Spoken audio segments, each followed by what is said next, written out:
Welcome to Caribbean Whispers by Renee. Far out in the countryside, surrounded by endless fields of corn and sugarcane, stood an old farm owned by a man named Farmer Gideon. At first glance, Gideon seemed like any other farmer. He wore a wide straw hat, muddy boots, and overalls faded by years of hard work under the hot sun. But the people in the nearby village knew better. They whispered about him. Children were warned not to wander near his property. Travelers were told never to take the shortcut through his fields after dark. Because Farmer Gideon was not an ordinary farmer. He was known as the evil farmer. Nobody knew exactly when he became so cruel. Some said he had always been that way. Others claimed he had changed after a terrible storm destroyed his crops many years ago. Whatever the reason, Gideon hated everyone.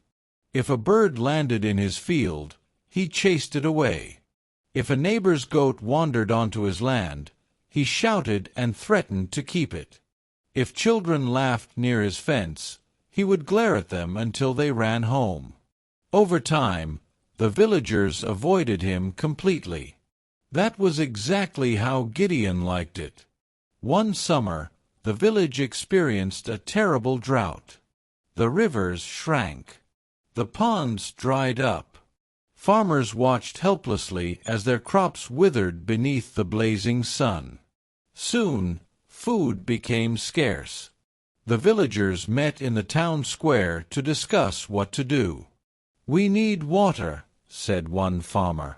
"We need food," said another. Then someone pointed toward Gideon's farm. Strangely, his fields remained green. His crops looked healthier than ever.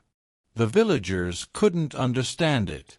While every other farm suffered, Gideon's land seemed untouched by the drought. Curious and desperate, a group of villagers decided to visit him. When they arrived, Gideon stood at the gate with his arms crossed. "What do you want?" he growled. The village elder stepped forward. "We need your help," she said. "Our crops are dying. How is your farm surviving?" Gideon's eyes narrowed. "That's none of your business." "Please," the elder continued. "Families are hungry." But Gideon only laughed. "Not my problem." The villagers left disappointed and angry. That night, however, a young girl named Mia couldn't stop thinking about the mystery. How could one farm stay green while every other field dried up? The next morning, she decided to investigate. Carefully, she slipped through a gap in Gideon's fence. She crept past rows of healthy corn and vegetables until she noticed something unusual. A narrow trail led into a patch of trees behind the farm. Following it, she discovered a hidden spring. Crystal-clear water flowed from the ground into a large underground reservoir. Mia gasped. The drought hadn't affected Gideon's farm because he had secretly diverted the spring's water entirely to himself. Instead of sharing it, he had blocked the flow that once fed the village stream. Mia hurried back and told everyone. The villagers were shocked. The hidden spring had supplied water to the area for generations. Without it, their farms never stood a chance. The next day, the villagers gathered near the spring.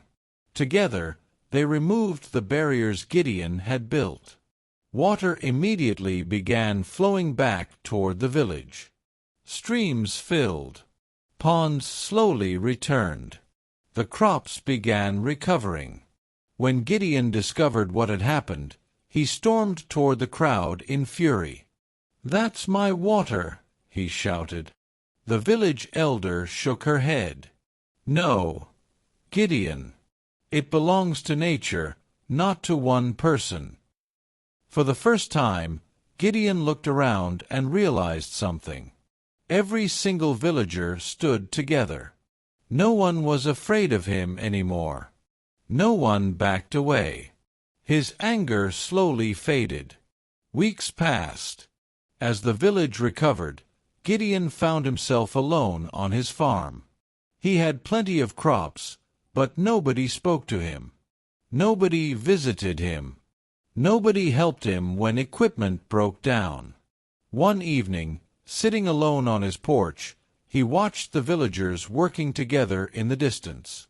They laughed. They shared food. They helped one another. For the first time in many years, Gideon felt something unexpected. Regret. The next morning, he loaded baskets of vegetables onto a wagon and drove into the village. The people watched suspiciously. Gideon cleared his throat. "I've been selfish," he admitted.